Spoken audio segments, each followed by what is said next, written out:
Hi friends, welcome to English Venglish. இன்றைக்கி ஒரு பேசிக் English sentences நம்ம பார்க்கலாம்.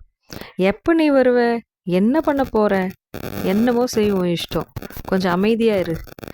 இந்த வேர்ட்ஸுக்கு என்னன்னு இன்றைக்கி நம்ம பார்க்கலாம். ஃபர்ஸ்ட் ஒன், எப்பொழுது நீ வருவாய். when will you come, when will you come அப்படின்னு சொல்லலாம். என்ன பண்ண போகிறாய், என்ன பண்ண போகிற கேட்குறோம் இல்லையா. What are you going to do? What are you going to do? Next sentence, என்னமோ செய் ஓ இஷ்டம். இது நம்ம ஃப்ரெண்ட்ஸ்குள்ளே அடிக்கடி நீங்கள் ஆஃபீஸில் ஃப்ரெண்ட்ஸ் கூட எல்லாம் நீங்கள் யூஸ் பண்ணுவீங்க. என்னமோ செய் ஓ இஷ்டம். Do whatever you want. Do whatever you want. Next பார்த்தீங்கன்னா, கொஞ்சம் அமைதியாக இரு. Be quiet for a while.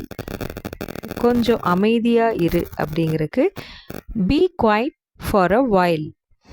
இந்த மாதிரி சென்டென்சஸ் நீங்கள் டெய்லி நீங்கள் பேசிகிட்டே இருந்தீங்கன்னா ஈஸியாக உங்கள் இங்கிலீஷ் நீங்கள் இம்ப்ரூவ் பண்ணலாம். மறக்காமல் சப்ஸ்கிரைப் பண்ணுங்கள், லைக் பண்ணுங்கள், கமெண்ட் பண்ணுங்கள். Thank you friends.